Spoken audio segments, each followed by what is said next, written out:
Oh my gosh, my hair is getting so long and disgusting. I really need to cut it. Oh my gosh, one moment, please. Where did I put those scissors? Aha, I found them. Okay, here we go. Of course I'm not gonna do it. I am terrible at crafts. I would end up with a bowl cut. What is up, guys? Welcome to the first installment of Room for Improvement. I'm your host, Chris. This is a flashlight. Who handed me this instead of a microphone? I am not afraid to fire you, Cheryl. Just kidding, I am alone. What am I doing in this video? Well, I'm going to be going through my old writing and laughing my ass off at it. For real though, I picked out 5 of the biggest issues that I found with my old manuscripts, and I'm going to be discussing them here.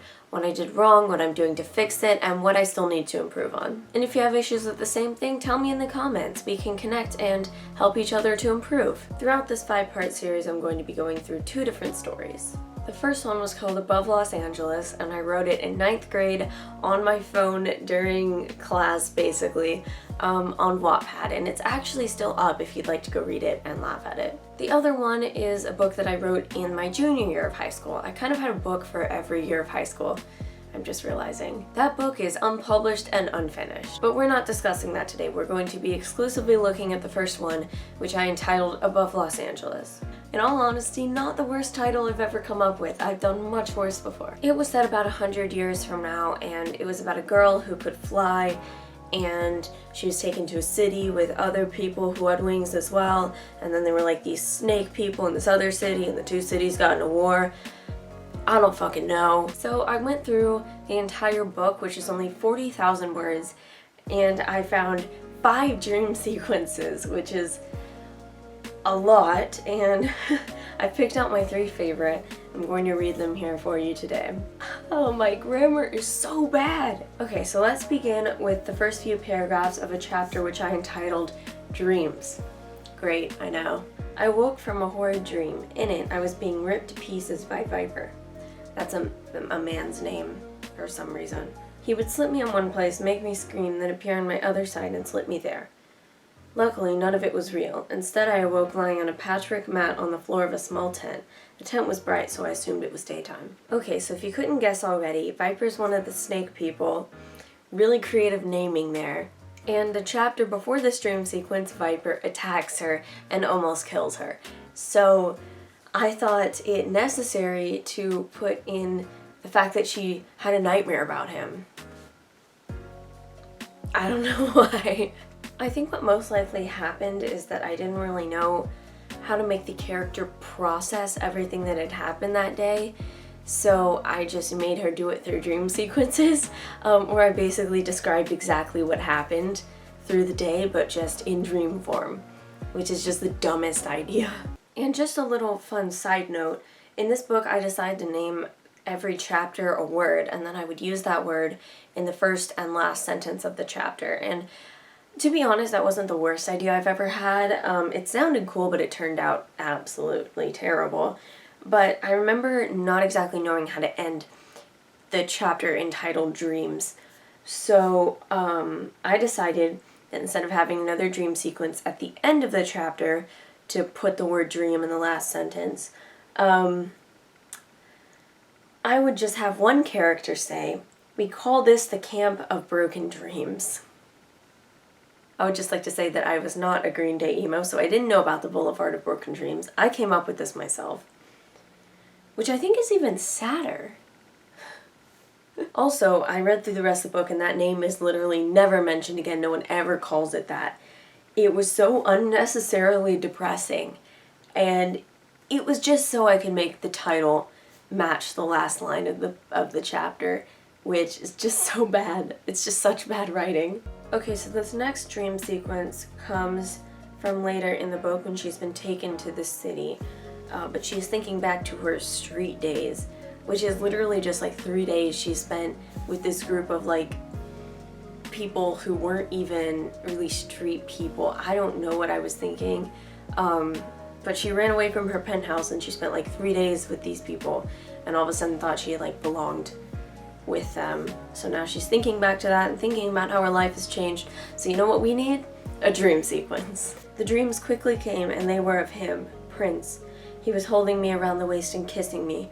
I felt like it was bad and wrong. I mean, he had a girlfriend, and yet he kissed me harder and I fell under his spell. So yeah, Prince is one of the street people that like invited her into their little gang, and she fell in love with him after 3 days. Then my wings came sliding out of my back. I screamed, told them to stop it, that I was happy, but the wings picked me up and carried me to a dark street. They abandoned me again, and then Viper appeared, slicing me. Then Viper dropped dead, and Danica was there, grabbing me and telling me to run. That's what happened in the actual book. We don't need to know that again. Then my wings once again came and carried me to the bed I was sleeping on. Tanya and Jackson stood over me, each pushing me toward the other as they screamed terrible curses at one another. Then my dream faded and I was pulled back to reality.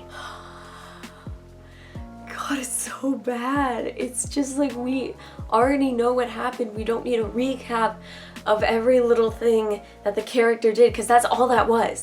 That's all that was just everything that happened in the last 5 chapters recapped really short in a dream, because why not?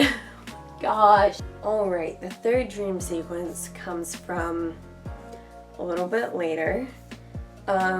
This is when she starts to like this other guy named Jackson, and she feels bad because she's not in love with Prince anymore, even though, you know, she's known him for 3 days and he has a girlfriend, and yet she's really upset at herself for liking this other guy. So here's our short little dream sequence. Last night I had a dream that I was sitting in the lap of a man playing cards. That's when I realized it was not Prince, but Jackson. Jackson held up a queen and a king of hearts. "This is you, and this is me," he said, kissing my forehead. I smiled giddily, something I'd never done before. Okay, I have a lot to say about this one. First of all, he holds up 2 cards. "This is you and this is me." That is the dumbest shit I have ever heard. And for some reason I thought it was like romantic. When I was in 9th grade, I was like, yeah, that sounds like something people would normally do. Second of all, have you seriously never smiled giddily before in your entire life? Like, I know you're supposed to be a badass emo kid, like that's who this character is, because I was in 9th grade, but this is just a whole nother level.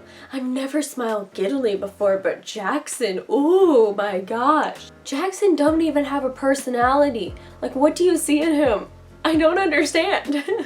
So what am I doing to fix this? Well, I'm cutting out all dream sequences, easily. Another thing that I realized while going through my old manuscripts is how often people fell asleep or got knocked out, which in turn caused the dream sequences. And I realized that this was because the whole book happened over the span of a month or so.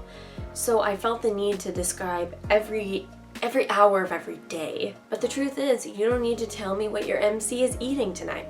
You don't need to tell me that they're going to sleep 3 times in the same chapter. Good storytelling means cutting directly to the most fascinating parts of the book. So I've learned to stretch out my timeline while still only showing the most interesting bits and pieces. And of course, no more dream sequences. I of course realize that I am not perfect, of course, and I have so much more work to do if I'm going to master timelines. Even in my newer novel, I've gone through and realized that I have a lot of the characters going to bed, waking up in the morning for no apparent reason, and it just kind of slows down the pacing. So I'm very glad that I went back and looked at these old novels, because I don't think I would have realized my pacing issues if not for doing that. But I have no dream sequences in my most recent novel, and for that, I am very proud. Thank you so much for tuning in to my discussion of dream sequences, which kind of turned into a discussion of timelines and of the validity of going to bed and waking up in the middle of a story. Next week, come back, because I will be discussing the dangers of melodrama. That's gonna be a big one. So as usual, subscribe, like, comment, and submit to Reviewing Your Stories Volume 2. The links to do that are down below. And until next time, may the gods of plot be ever on your side. So as usual, subscribe.